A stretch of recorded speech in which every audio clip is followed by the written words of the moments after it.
Voter অধিকার আদায়ের বিরুদ্ধে যে যুদ্ধ করেছি সেই যুদ্ধ আমাদের এখনো শেষ হয়নি। বিএনপি 15 লাখ টার্গেট দিয়েছে, আমার মনে হয় 15 লাখ ছেড়ে গেছে। বিএনপির 3টি অঙ্গ সহযোগী সংগঠনের উদ্যোগে বাংলাদেশের বিভিন্ন বিভাগীয় শহরে তারুণ্য সমাবেশ, তারুণ্য রাজনৈতিক ভাবনা জানার জন্য এই সমাবেশের উদ্দেশ্য এবং তারই ধারাবাহিকতায় আজকে ঢাকা বিভাগে এই সমাবেশ হচ্ছে। ইতিমধ্যে তরুণদের যে ভাবনা বাংলাদেশ নিয়ে, সেই ভাবনাগুলোকে একত্রিত করার চেষ্টা করা হচ্ছে। পাশাপাশি দীর্ঘ 17 বছর যে তরুণরা ভোট দিতে পারে নাই, দীর্ঘ 17 বছর যে তরুণরা তাদের অধিকারের বিষয়ে তারা কথা বলতে পারে নাই, সেই সচেতনতার লক্ষ্যে এবং তারুণ্যের যে ভোটের অধিকার, সেই ভোটাধিকার প্রতিষ্ঠার লক্ষ্যে এই তারুণ্যের ভাবনা। আজকের এই সমাবেশে ইতিমধ্যে প্রমাণ করে লক্ষ লক্ষ জনতার জনস্রোত এখানে নেমেছে। এই জনস্রোত দিয়েই প্রমাণ করে তরুণরা এই দেশে তারুণ্যের যে ভাবনা বিএনপির, সেই ভাবনার সঙ্গে ইতিমধ্যে একীভূত হয়ে গেছে তাদের ভাবনা।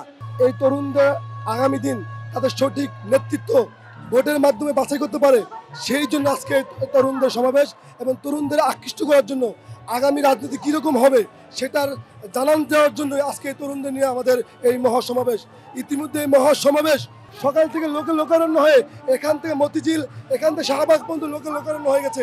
তরুণরা যেন আগামী তারা যেন কী সরকার চায়, কেমন নেতৃত্ব চায়, তারা এটা দেখেই তারা চলে এসেছে এবং তারা আগামী দিন সঠিক নেতৃত্ব নির্বাচন করার লক্ষ্যে যেই নেতৃত্ব দরকার সেটার জন্য তারা এখানে চলে এসেছে।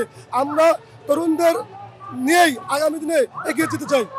আজকে তারুণ্যের রাজনৈতিক অধিকার প্রতিষ্ঠার জন্য আজকের এই সমাবেশ থেকে আমরা জানান দিতে চাই, আমরা যে ফ্যাসিবাদের বিরুদ্ধে যে ভোটার অধিকার আদায়ের বিরুদ্ধে যে যুদ্ধ করেছি সেই যুদ্ধ আমাদের এখনো শেষ হয়নি।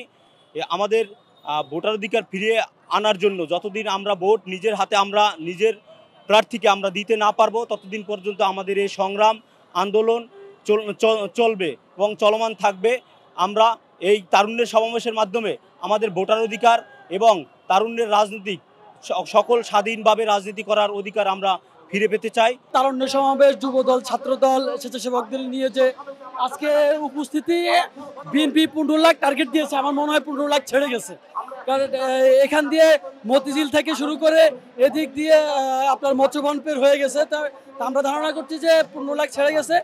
আর এটা আমাদের এই সমাবেশ থেকে বর্তমান যে তত্ত্বাবধায়ক সরকার আছে, যে উপদেষ্টা, প্রধান উপদেষ্টার কাছে আমাদের বার্তা যে তারুণ্যরা নির্বাচন চাচ্ছে, একটা নির্বাচনকালীন একটা সরকার চাচ্ছে, যে এই সরকারের মাধ্যমে তারুণ্যরা তাদের ভোটাধিকার প্রয়োগ করে তাদের আগামী দিনের রাষ্ট্রনায়ককে তারা দেখতে চায় ভোটের মাধ্যমে।